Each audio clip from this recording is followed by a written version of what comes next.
Hypersonic vitrectomy is a new technology that uses ultrasound to drive the vitrectomy probe. So unlike the traditional pneumatic guillotine type cutter where you have a tube within a tube moving up and down, this uses a single tube with a small port in the end of it, and the tube is oscillating at around 1.7 million cycles per minute. So for a very effective fast cut rate. And what we're seeing with this technology is that at the tip of the device, we're sort of almost liquefying the vitreous. There have been electron microscopy studies that show that the collagen fibers that we normally see in vitreous are just pulverized. They're tiny little dots after they pass through this. So we call this effect hypersonic liquefaction.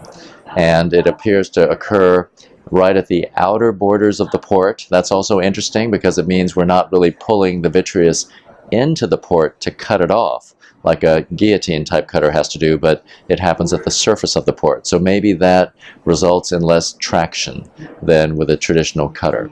We're able to move the port to different parts of the probe tip, so that's going to free us up for other sorts of designs in the future. We've even experimented with some curved probes, although the only surgeries done so far have been with a straight probe.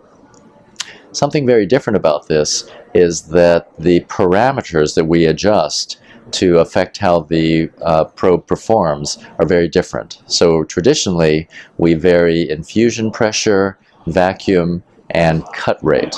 That indirectly also affects duty cycle. These are things that all retina specialists understand affect how our cutter works. But with the hypersonic vitrector, we vary stroke. And stroke is the distance that the tip is oscillating. So it's oscillating at anywhere from 0 to 60 microns, so a really tiny movement. It's really not perceptible when you look at it under the microscope. The tip doesn't look like anything's happening. It's just that when you're activating it, suddenly it's liquefying or cutting tissue at the port.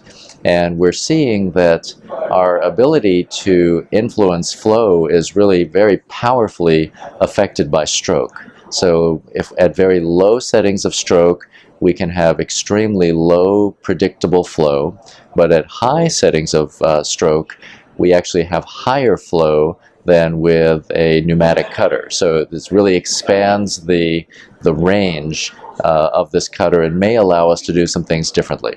Right now we're not trying to do much differently. We're just trying to see if we can use this device safely in the way that we're used to, and that's our initial human experience.